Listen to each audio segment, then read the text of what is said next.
Hello बच्चों, संस्कार science academy की डिजिटल क्लासेज में एक बार फिर से आपका स्वागत है।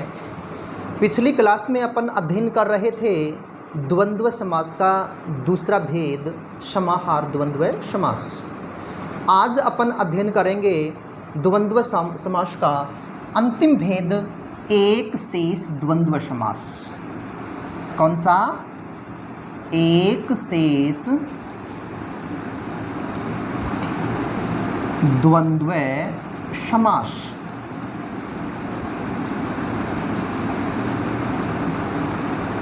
एक शेष द्वंद्व समास, जैसा कि नाम से ही प्रतीत हो रहा है, एक शेष मतलब दो या दो से अधिक पदों में से जब एक पद शेष रहता है तो वह एक शेष द्वंद्व समास कहलाता है।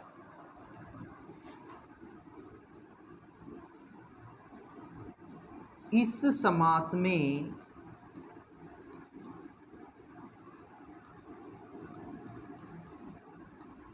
दो या दो से अधिक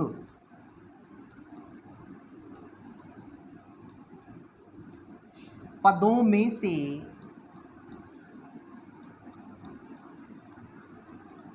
एक पद शेष रहता है। एक पद शेष रहता है। पदों में यदि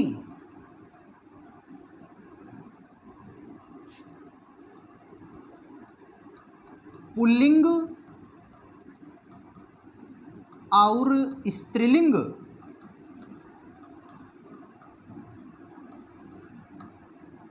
दोनों होते हैं,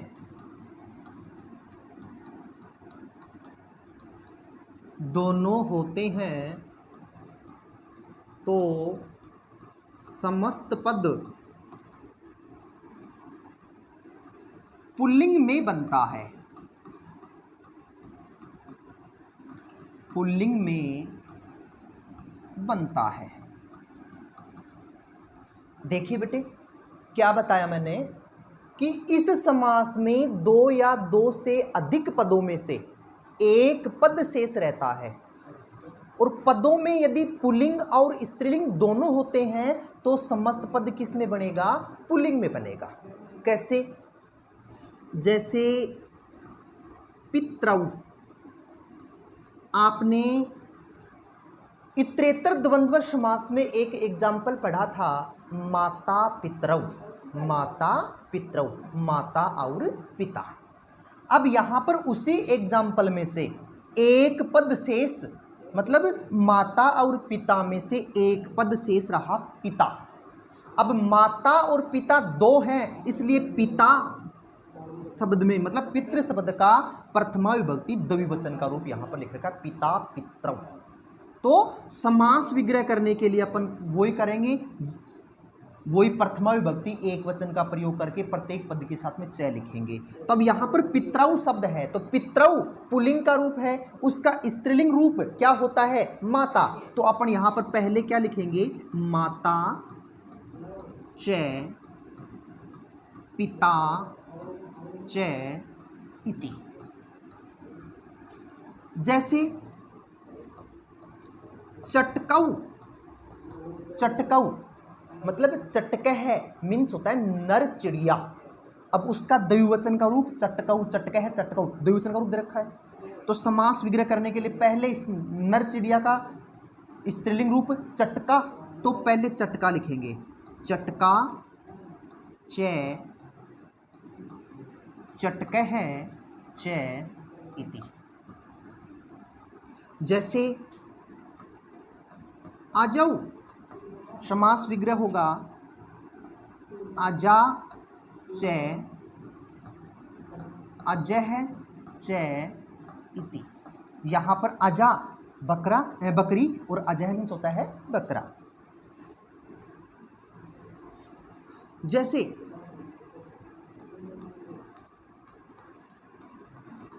फलानी, तो फलम च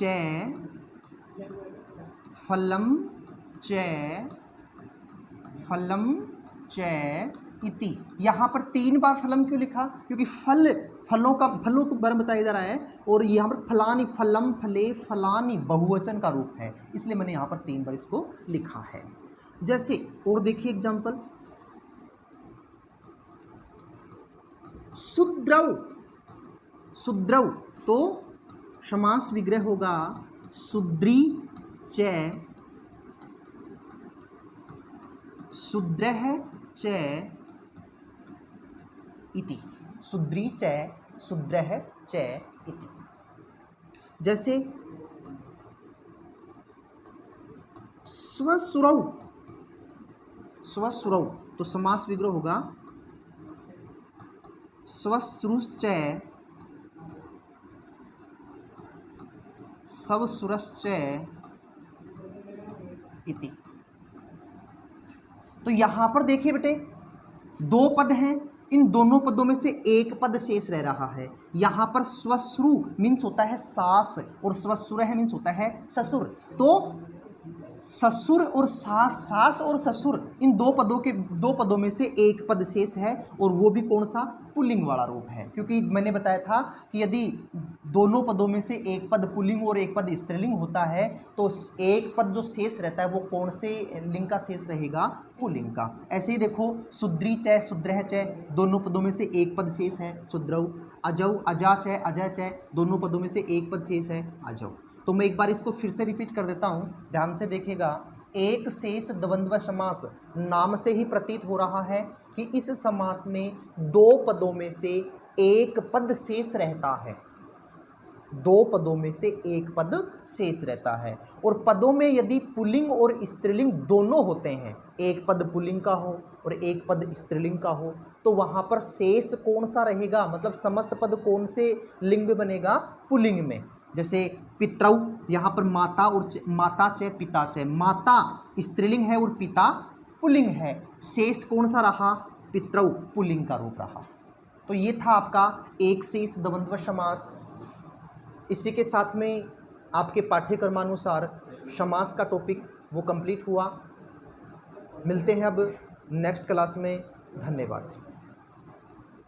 द्वंद्व समास का सगड़ा रूप बता दिया गया। हाँ, इतरेतर समाहार और और एक शेष।